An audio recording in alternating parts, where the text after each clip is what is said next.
All right, so get this. Today, we are diving deep into, well, maybe it's a holiday tradition, maybe it's a holiday delusion. I don't know. Depends how you look at it.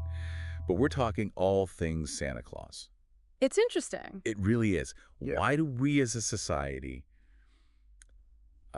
why do we do this every year? Yeah. This whole Santa Claus thing. You know? The guy who somehow, in one night, gets to every kid in the world, delivers presents, slides down the chimney. It's kind of crazy when you think about it. What's wild is how global this is. You think of like the American Santa, but we've been doing all this research and it turns out there are all these gift-giving figures across the world, like a whole world of them. So many. Yeah. And we looked at a lot of interesting research for this. We have academic papers, we have cultural analysis. We even found a monkey's Christmas album. Oh, yeah. It's really pretty wild, the range of traditions we found. Yeah, like in Iceland, you've got the Yule lads. The Yule lads. 13 of them, 13 little guys. They visit for 13 days leading up to Christmas. Some are pranksters, Oh, really? like the door slammer, Yeah. sausage swiper. And then there's, I don't know about this one, the window peeper. I mean, it's a little creepy. That is creepy. A little creepy. And then you go to Scandinavia, they got the tomte. The tomte. He's this gnome-like dude, hangs out on farms. An elm. Yeah, protects the livestock, protects the farms, but he's a little grumpy. If you don't treat him right, he gets a little upset. Watch out. And then you go to Italy, they got Befana. Befana. She's a witch. Okay. But a good witch, she's a gift giver, delivers presents. On a broomstick. On a broomstick. Instead of reindeer. Epiphany Eve, that's when she does it. And her backstory, it actually connects to the wise men Wow. going to Bethlehem. That's really interesting. So we have all these figures from all over the world, and it kind of shows you just how ingrained this whole magical gift giver is in so Right. many cultures. Yeah, it's like a universal thing, really. It's like every culture has this need to explain generosity, especially when it comes to kids, how we mark special occasions. So let's talk about our guy, Santa Claus. I mean, what's interesting is how he's changed over time from a real person Oh, yeah. to this iconic figure, Like his origin story, it actually goes back to St. Nicholas, like the real Saint the Nicholas. real guy, 4th century Greek bishop, Yeah. known for generosity, loved kids.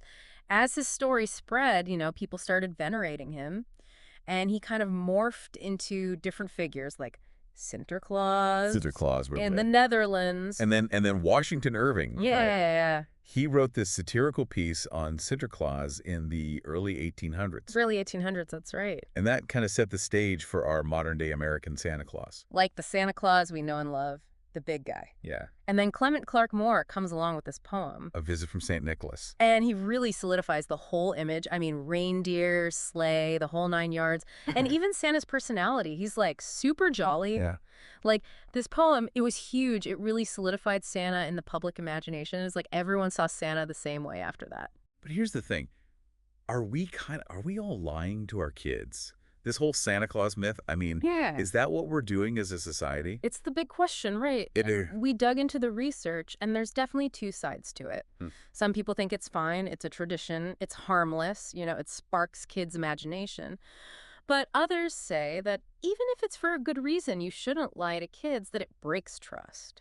Makes you wonder. Yeah. One of the experts we read, he said that kids do a pretty good job of scientifically evaluating Santa. That's true. And adults are really good at duping them. They are good at it. It's kind of funny, but it makes you think. Yeah, and some psychologists think this whole Santa thing might actually be helping kids develop critical thinking skills. Really? Yeah, I know. It sounds a little strange, right? It's like a training ground for their brains. Okay, explain that to me. Mhm. How does believing in Santa connect to critical thinking? Well, as kids get older, they start noticing things don't quite add up. Like, how does Santa get to every house in one night? How does he squeeze down the chimney? And that leads them to start thinking about the evidence. The evidence. Yeah, like how could this actually work? Right, exactly. And they start thinking of other explanations, other possibilities. So like a little scientist, they're questioning, testing, and figuring out what they really believe. Exactly. That's critical thinking in action. And they learned that from Santa. Who knew? Pretty amazing. So maybe there's more to the Santa thing than we realize. But what about, the emotional side? Isn't it kind of a letdown when kids figure out Santa's not real? It can be. And that's why it's important, for parents to be sensitive, be honest with their kids as they go through that.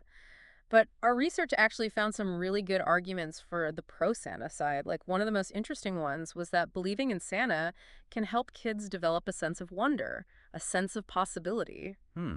Interesting. How does that work? Well, think about what Santa represents, The idea that anything is possible. He flies around the world in one night. He brings presents to all the good kids.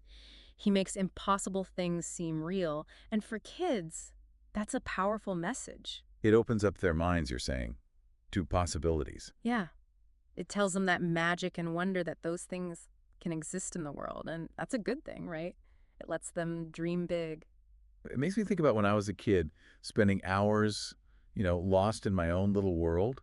And yeah, that probably helped me be more creative. Exactly. And there's actually a lot of research now, on how important imaginative play is for kids. It helps their creativity, problem solving, social skills, emotional skills. It even sets them up to be more innovative later on. So maybe Santa's setting them up for success. But hey, let's change gears for a minute. In our research, we found this really weird thing.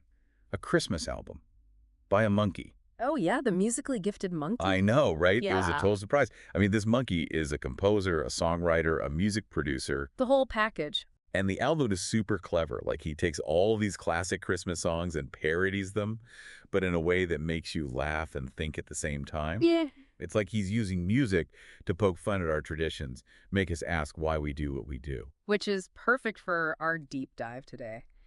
The Monkees album, just like our conversation about Santa, it's all about looking at traditions in a new way, questioning things, finding some humor in it all. Oh, and speaking of humor, one of the things I found really funny on this album, it's hilarious. Yeah. But it also got me thinking about how we just mix pop culture into the holidays in ways you wouldn't expect. Yeah, it's using humor, to really make a point. Like this monkey, he's making us think about what these traditions really mean just by parodying the songs we all know. It's pretty cool. And, as we've been talking about Santa, it makes me think about how we deal with believing things our whole lives and then realizing maybe they weren't true after all. I get that. It's like this whole Santa Claus thing. It's like a mini version of how we learn about truth and believing in what we think is important.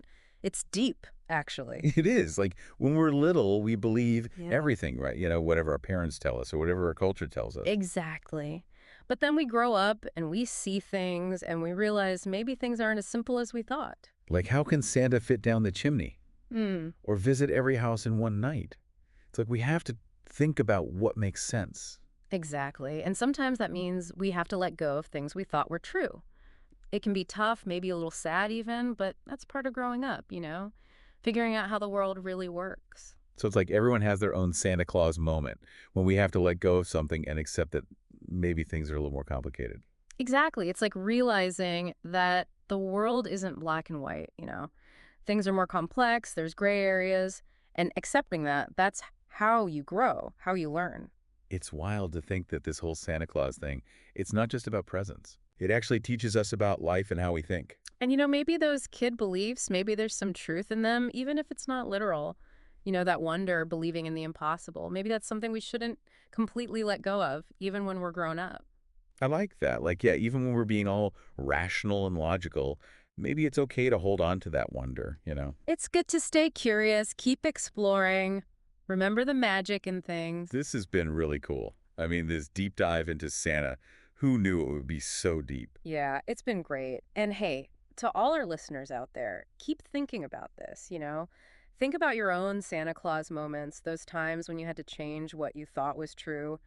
It happens to everyone. And if you want to have some fun with it and maybe think a little more, go check out that Monkees Christmas album. It's a really fun way to think about all this. It is. So thanks for joining us, everybody. Thanks, everyone. Happy holidays.